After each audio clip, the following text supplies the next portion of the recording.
It was late afternoon when Martha wrapped up another workday in her small improvised sewing studio at the back of her house. The natural light was already giving way to the warm yellow glow of the old lamp she kept on her table. A light but steady rain fell outside, painting the yard with that comforting sound only cloudy afternoons could create. At 55, Martha lived alone. Widowed for over a decade, she had raised her two children with effort, a needle, and dignity. Now adults and married, they lived their lives in other cities. Sometimes they called, sometimes they came home for Christmas. But the house always remained the same, quiet and orderly. Her sewing room was her world. There were no shop windows, no elegant counters, no mannequins dressed in luxury gowns, just a wooden sign with faded handwritten letters. Martha's Sewing, Repairs and Alterations with Care. That was where she spent her days fixing zippers, adjusting hems, sewing on buttons no one had the patience to sew anymore. The neighbors would say Martha was old-fashioned, and she took it as a compliment. With the trained eyes of someone who saw more than just fabric, Martha could tell what needed fixing before the customer even spoke. She touched the fabric gently, as if reading invisible stories in every crooked seam, every loose thread. Her gift was subtle, quiet, like everything about her. Despite her peaceful routine, there was an old ache that never faded. The feeling that no matter how many people she had helped, she had never truly been seen. She had prepared the trousseaux for dozens of weddings, adjusted half the neighborhood's school uniforms, sewn prom dresses from scraps and creativity. Yet her own story felt invisible, as if she were always behind the scenes of everyone else's life. That afternoon, with her glasses sliding slightly down her nose, she was finishing the hem of a blue satin skirt when the lights flickered. The sky, now darkened, threatened a heavier storm. She glanced at the wall clock and decided to call it a day. She packed up her threads, turned off the iron and stretched her tired back. Distant thunder hinted that the night would be long. She walked to the kitchen to warm some tea when she heard the rain intensify. And then the doorbell rang. It startled her. No one usually came by at that hour, especially in weather like this. She wiped her hands on her apron and walked to the door. Outside under the porch stood three drenched figures. In the center, a young woman on the verge of tears, dressed in a bridal gown partially covered by a coat. Beside her, two others held the veil and a plastic bag with something wet inside. The young woman stepped forward and spoke, her voice breaking. "Are you a seamstress? Please, my dress tore, and I'm on my way to the church." Martha took a second to understand. The dress, despite its expensive fabric, was torn at the side, soaked through, and the zipper broken. The young woman's eyes didn't show vanity. They showed desperation.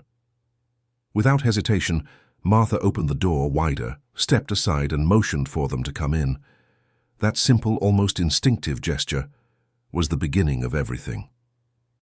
Martha led the three visitors into the sewing room, where the scent of thread, iron and fabric still lingered in the air.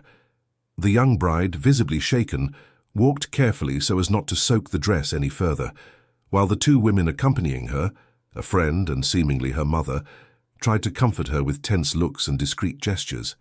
Observing the scene, Martha realized it wasn't just a torn dress that was making the bride tremble. There was more. The frustration of a dream under threat, the fear of the unexpected on the most carefully planned day of her life, the feeling that everything could fall apart in a matter of seconds. The rain outside seemed to mirror the storm within. "May I take a look?" Martha asked gently, reaching out her hands. The bride nodded, letting the coat slip off and revealing the damage. The zipper was nearly ripped off, the lining torn, and there were mud stains near the hem. Martha didn't react with surprise. She simply examined it with the precision of someone who sews, not just with her hands but also with her heart. "It'll be okay," she said, with the calmness of someone who had handled many emergencies and emotional breakdowns. While the two women sat silently in a corner, the bride remained standing, staring at the dress as if it were a reflection of her own unraveling. She tried to speak, but her voice gave out. That's when Martha gently led her to a chair and offered a dry cloth with a kind gesture. Through tears and sobs, the young woman began to explain. The driver was late. The rain came without warning. She had tripped getting out of the car and fallen on the sidewalk. She wasn't superstitious, but it all felt like a bad sign. Martha listened without interrupting, sewing in silence, the kind that understands without judging. Time was ticking. The lights flickered. Outside, thunder echoed every restrained emotion. Martha worked quickly, yet with precision. She picked thread that matched the fabric, fixed the zipper skillfully, and redid the side seam with invisible stitches. As she worked, her eyes occasionally returned to the bride, not to judge, but to understand what she wasn't saying. The bride's mother, in a soft voice, said, "We tried to find a store, but no one would help. You were our last hope." Martha just smiled with her eyes. She knew what it meant to be someone's last hope. That didn't scare her. She had sewn prom dresses the night before the event, altered suits for funerals, and turned curtains into skirts for school performances. For her, helping someone in a race against time wasn't unusual. It was a calling. As the dress began to take shape again, the bride took a deep breath.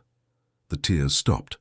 It was as if that gesture, that quiet care, was mending more than just fabric. It was restoring the dignity of a woman who didn't want to be remembered as the bride who cried in the rain. Martha finished the last stitches, pressed the dress gently, and when she lifted it, it looked brand new. Or rather, restored. The bride stood emotional. She touched the fabric and with tear-filled eyes whispered, "No one has ever done something like this for me." And Martha, with the same simplicity with which she had opened the door, replied, "I just did what anyone would do, with care." The mother and the friend stood up quickly. It was time to rush to the church. The bride hugged Martha tightly, murmuring a heartfelt thank you. She tried to hand her some money, but Martha declined with a quiet gesture. She simply wished her luck. "You're going to be a beautiful bride," she said. And then the door closed. The sound of the rain once again filled the room. Martha looked at the wet cloth on the chair, sighed, and returned to the stillness of her sewing room. She didn't know it yet, but that story wasn't over.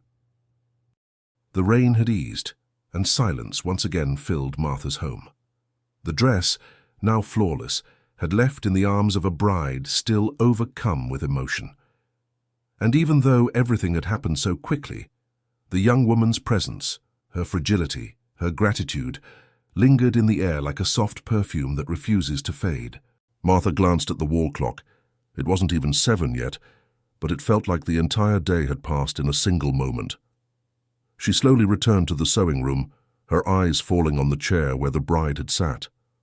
A drying cloth stained with lipstick still rested on the backrest.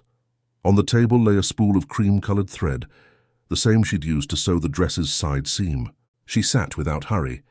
She had a habit of thinking in silence, a kind of reflection that didn't need words, only memories.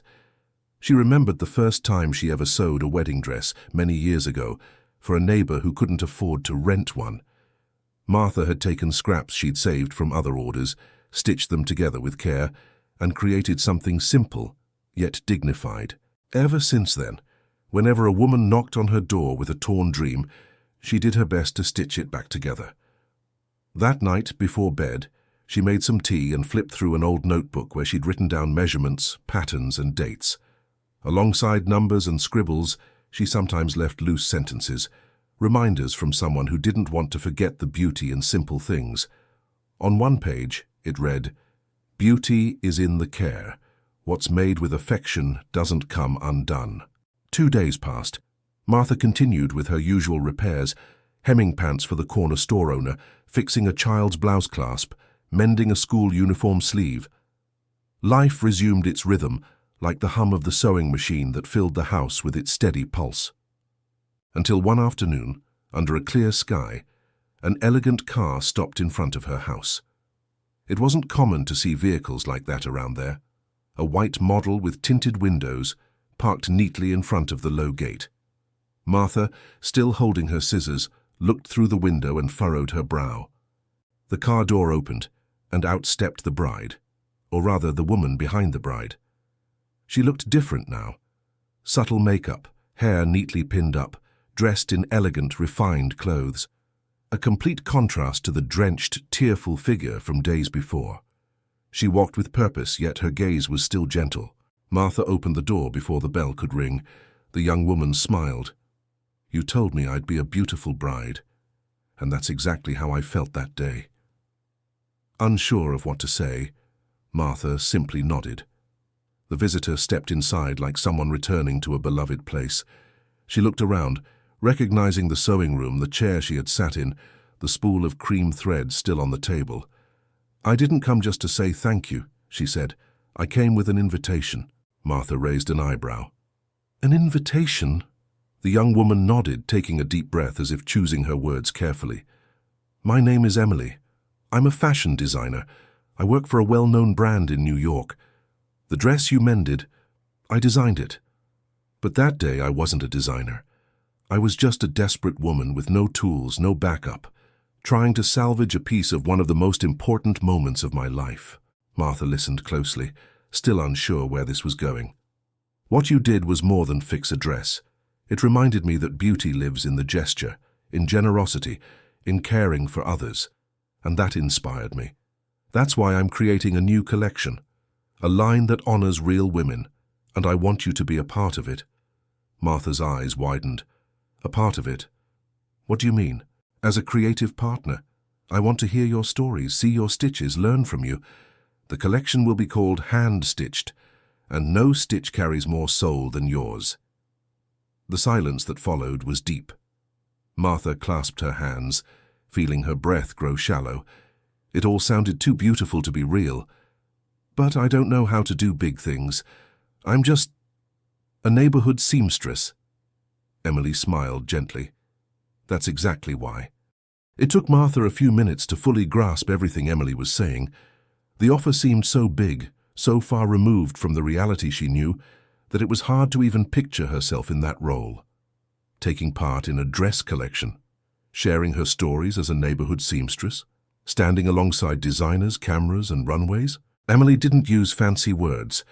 She spoke with honesty, a sparkle in her eyes, and the confident tone of someone who knew exactly why she was there. Even so, the invitation felt like a piece that didn't quite fit the pattern of Martha's life. "I need to think," Martha said, still standing, her hand resting on the back of the chair. Emily nodded with understanding. "Of course, I don't expect an answer right now. But if you accept, I'll send someone to pick you up. You'll have lodging, meals. Everything will be taken care of. All you need to bring is your most precious possession, your story." Her words echoed long after Emily's car disappeared down the street. For the first time in years, Martha felt the weight of a decision that could change everything. That night she slept poorly, tossed and turned in bed, remembering all the times she had felt invisible, the times she heard, "She's just a seamstress," the underpaid jobs, the requests like, "Just a quick fix, won't take long," as if her craft didn't require skill, time, or heart.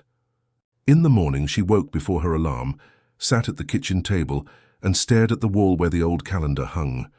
Days all the same, marked only by clients' names and types of repairs.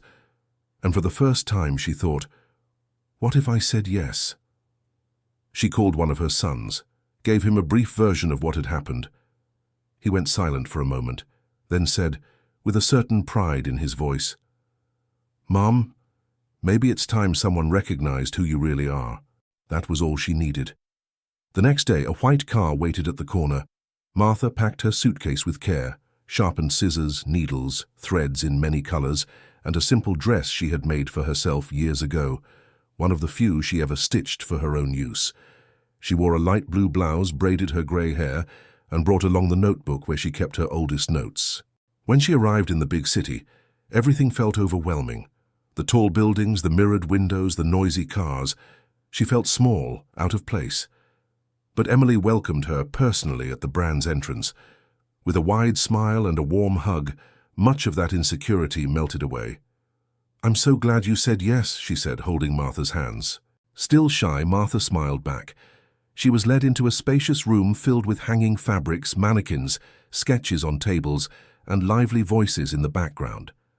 It was all new, yet there was something familiar in the scent of thread and the hum of sewing machines. Emily introduced her to the team as the woman who taught us what true beauty is. Some looked surprised, others intrigued, but all greeted her with respect. Martha was given a space of her own, a table with natural light, brand new tools, and a mannequin labeled with her name. On it, a piece of fabric and a small note. "Start whenever you're ready." She ran her fingers over the smooth surface of the table, took a deep breath and sat down. For a moment she closed her eyes and heard the rain, not the one falling outside the window, but the one from the night when the story began. She smiled softly.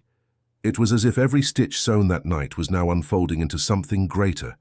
The neighborhood seamstress was here, and the world was finally beginning to hear her.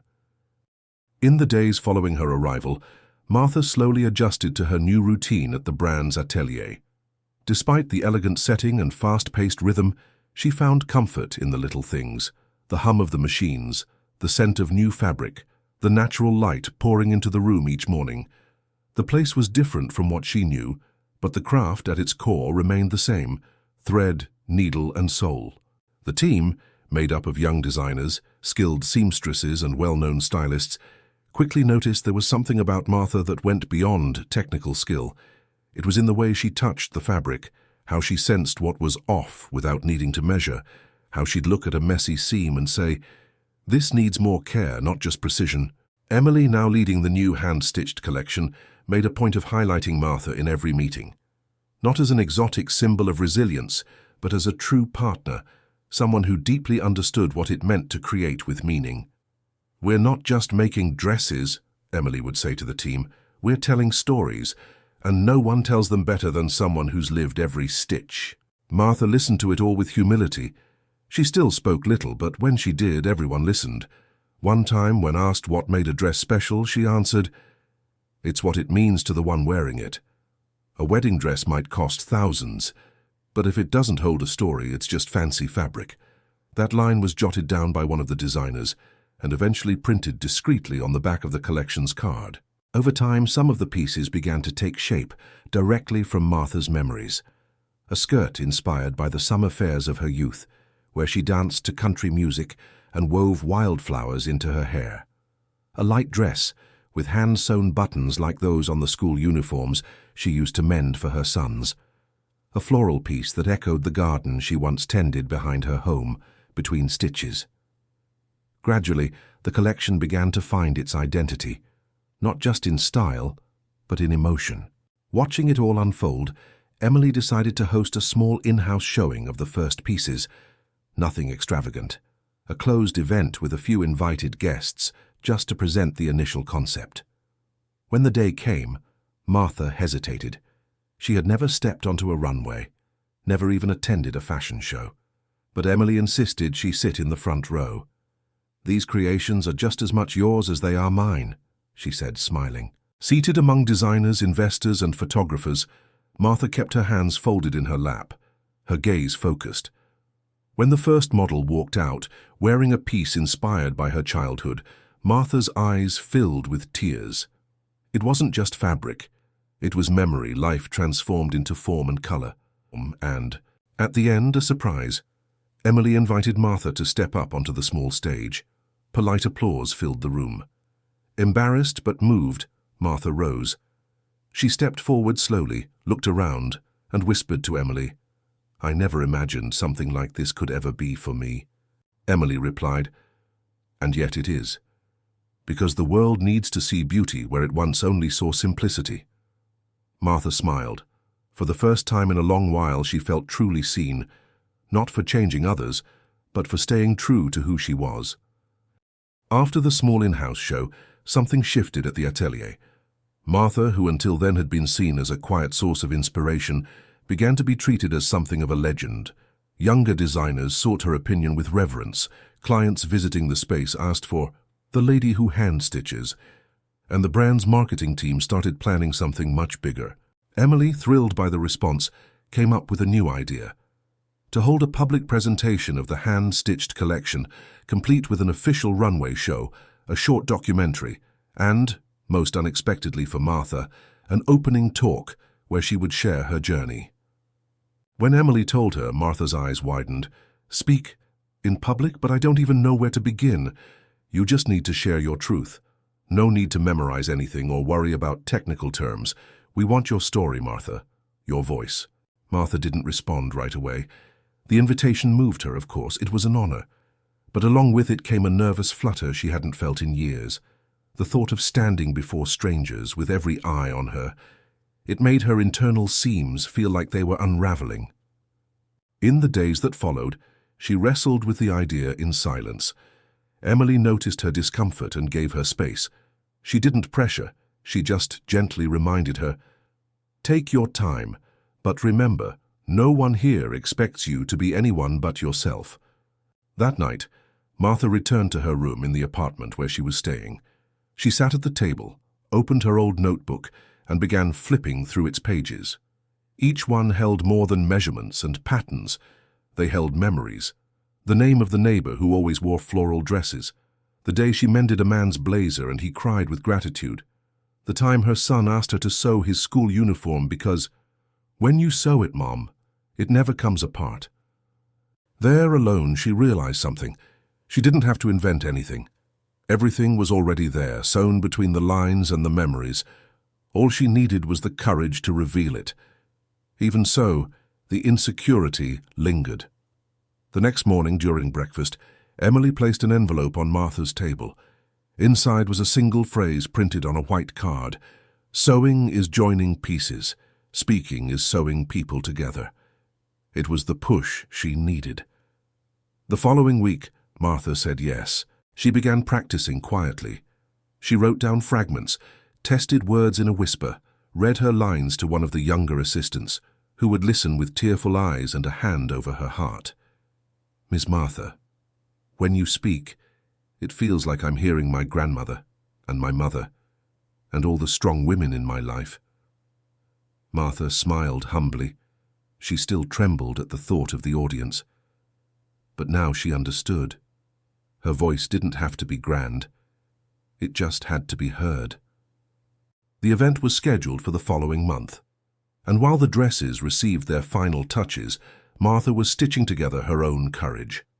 She knew that, just like the invisible seams of a well-made gown, what she would share might not be seen by everyone, but it would be felt by many. The big day arrived. The venue chosen for the hand-stitched collection event was an elegant space in the heart of the city, known for hosting exclusive runway shows for prestigious brands. Soft lighting adorned the walls. A long runway was lined with a pale carpet. Chairs were neatly arranged. Ambient music played in the background, and subtle floral arrangements decorated the side tables. Despite the handcrafted concept, the event carried a touch of luxury, a celebration of true beauty in its most dignified form. It was as if every detail whispered, "Simplicity deserves sophistication too." Martha arrived early.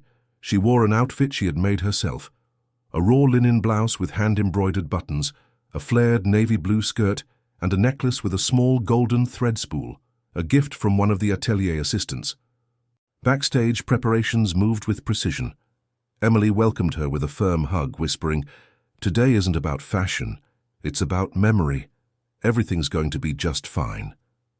As the guests began to arrive, Martha felt small in the face of such a grand occasion. Journalists, photographers, influencers, all moving through the crowd. But there were also everyday people, seamstresses, mothers, young apprentices, and it was for them that Martha wanted to speak. Shortly before the show began, one of the organizers called for silence. A microphone was handed to Martha, who walked calmly up to the stage. The room fell quiet. All eyes turned to her. The lights were warm, but not intimidating. Martha adjusted her glasses, took a deep breath, and began. "My name is Martha. I'm 55 years old. I've been sewing since I was a girl. I've mended clothes for weddings, funerals, baptisms, for work. But today, I'm not here because of the clothes. I'm here because of the stories they carry." She spoke for nearly 7 minutes. She recalled the first time she held a needle, the hardship of raising her children alone, and the importance of not giving up on what you love, even when no one's watching. And she ended with this: "A dress can be beautiful, but it's only special when it makes someone feel seen. And for many years, I sewed so others could shine. Today, you've let me shine a little too. Thank you." Silence turned to applause. Then the lights shifted. The show began. Models emerged wearing dresses that blended refined technique with emotional details, pockets embroidered with handwritten phrases, intentionally visible seams, natural fabrics cut with elegance. It was a collection made of soul. Emily watched it all with tears in her eyes. The team beamed with each entrance. But Martha, sitting in the front row, was the one who felt every step most deeply. And then, among the guests who approached after the event, came a surprise. A man in a dark suit, white hair, clear eyes. He walked up slowly. Martha recognized him before he even spoke. "You... here?" she said, smiling softly. It was Jonas, her former boss, the owner of the first shop where Martha had worked as a young woman. Years ago, he had told her she sewed with soul but dreamed too small. Now, he looked at her with genuine respect. "I was wrong," he said, extending his hand. "You never dreamed small. I just couldn't see big enough." Martha shook his hand. No resentment, no speech. Just the calm of someone who knows that life also has its invisible stitches, the kind that mend what once seemed impossible. After the event, Martha spent days replying to notes, listening to heartfelt voices, and receiving invitations she had never imagined. Brands wanted to associate her name with authenticity. Universities invited her to share her story at seminars, and journalists asked questions like, "What's the secret to your success?" She listened to it all with grace, but with the same grounded spirit she always had. "Success is staying true to who we are, even when others start seeing us differently," she would say, in that calm voice that charmed everyone. Seeing the buzz, Emily offered Martha a permanent position at the brand, her own studio, a support team, and full creative freedom. But Martha, with the same gentle grace of someone who receives a beautiful gift and returns it because they don't need it, politely declined, "I'm truly grateful, but there's something I still need to do." And so, just a few weeks later, Martha returned to her hometown. She renovated her small workshop, expanding the back area with help from Emily herself, who insisted on funding the project. There, she created a community sewing studio, not to sell dresses, but to teach women how to stitch their own stories. Young mothers, retired ladies, curious teenagers, everyone was welcome. There were no fees, no requirements, just a willingness to learn. Martha offered needles, fabrics, stories, and most of all, time. She sat beside each student as if shaping the world, stitch by stitch. One afternoon at the end of class, a 16-year-old girl raised her hand. "Miss Martha, do you think I could ever design dresses like the ones on TV?" Martha smiled, her eyes warm. "You can design dresses TV hasn't even dreamed of yet." That same week, a dress made by one of the students was selected for a local fashion exhibition with a social purpose. And on the back of the dress's tag, there was a phrase, hand-embroidered, "Sewing is turning the invisible into presence." It was something Martha had said months earlier, now brought to life in the hands she helped guide. Emily remained present. She visited the workshop whenever she could, sent supplies, and messaged Martha almost every week. And during one of those visits, watching the cheerful buzz of the class, she said, This is the real runway, isn't it?" Martha, eyes slightly misty, nodded. "Here no one comes to shine alone. We stitch together, so everyone walks out stronger." On the workshop wall, a photo from the runway show in the big city, Martha among models, lights, and applause. Beside it, another picture, a group of everyday women seated in a circle, laughing loudly, sharing fabrics and stories. And right at the center, delicately hung, was that first hem from Emily's wedding dress, the symbol of where it all began. It wasn't just fabric, it was a legacy. If this story moved you, leave a like and share it with someone who believes in the power of small kindnesses. Do you know someone who spent their life quietly helping others? Or have you ever had your story recognized when you least expected it? Tell us in the comments. We'd love to hear from you. See you in the next video. And remember, sometimes all it takes is a single thread to stitch a new life together.